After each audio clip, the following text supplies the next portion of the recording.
Good afternoon, I'm Cassandra Anderson with Thursday edition of Say News. Our top story, 2 officers in Edmonton were shot and killed this morning while responding to a domestic dispute. Upon arrival, the 2 patrol members went inside Normally the building. we'd super the sky, put a super under it, Mr. Police Chief. And were shot by a male subject.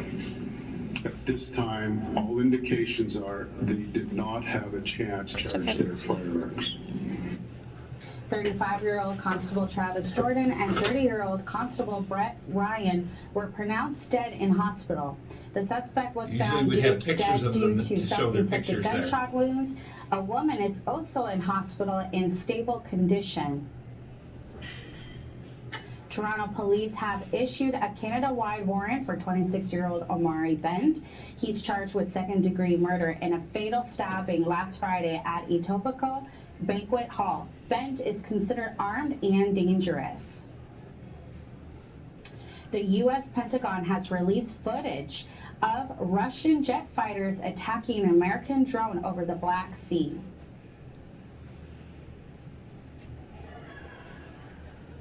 The U.S. says that the video shows Russian jets trying to dump jet fuel on the drone. They say one of the jets then clipped the drone's propeller, sending it crashing into the sea.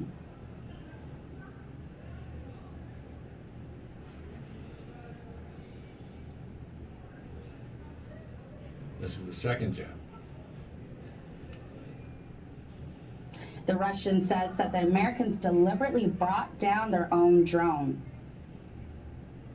Voting is taking place today in the provincial riding of Hamilton Centre. The seat was left vacant when former NDP leader Andrea Horwath resigned to become mayor of the city. Now turning to the weather, everyone will be wearing green for St. Patrick's Day tomorrow, but will the weather cooperate? Here's Gurpreet with the forecast. Thank you very much, Cassandra. And St. Patrick's Day is obviously excitement for everyone, and we'll find out the weather in the forecast. But before, let's look at the Friday morning forecast. And the whole northern region will be covered in snow, but down here in the Toronto and around areas, the rainfall is expected around 10 to 15 millimeters, ending by the afternoon. And for the current temperatures in southern Ontario, the highest temperature for today is 10 degrees in Sarnia, and in London it's 6 degrees.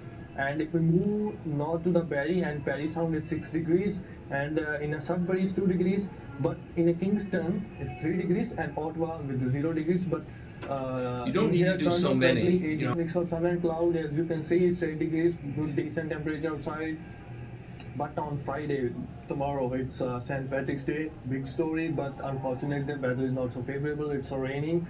That's good. It will rain around by the Wednesday, and on Saturday it's a chance of flurries with a 0 to -8 of temperature. On Sunday, the temperature is favorable for the downtown. We don't have an audio, so people have to be quiet in there. And that's all for weather. I'm Guru Singh, and for more March Madness, back to you, Cassandra.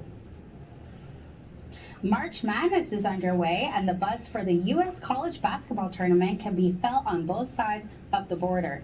Here's sports reporter Michael Lima with more. Michael, what's the big deal about March Madness? I'm glad you asked, Cassandra. March Madness is one of the most highly coveted tournaments across North America, really. A 68-team tournament involving 4 brackets, so you split up the teams evenly, 16 per. And it's a tournament where upsets are notorious. They come out of the blue. They're almost expected, but you never know which team's going to fall off the barrel next. So I think that's what makes this tournament just absolutely electric. Upsets are always exciting, without a doubt. Any word on the betting and wager numbers this March Madness? Yeah, for sure. A lot of the wagers this time around, the legal wagers, they have doubled, almost tripled in value for these bookies, these companies that are making these odds. I believe the last time was 10.2, and now we're up to 15.4. That's not double or triple. That's an increase. $5 billion increase from last season's, or 10 to 15 is 50%. It's not doubling or tripling. That would be 20 to 30 billion. Just growing. Well, the doubling in revenue sounds rather nice for the major betting companies, but so would a word on our Canadian prospects in the tournament. How are our fellow Canucks doing this so far?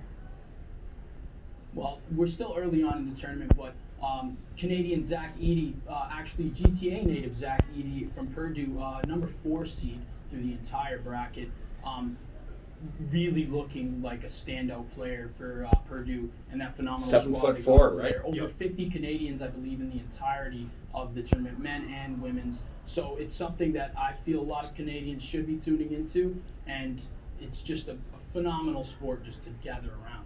I'm Michael Lima for Say News. And finally, a special show in Seneca's cafeteria this afternoon.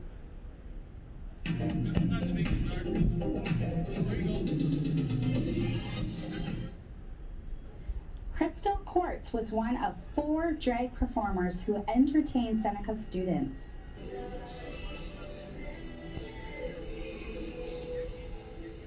That's our report for now. I'm Cassandra Anderson from all of us here at Say News. Have a great evening.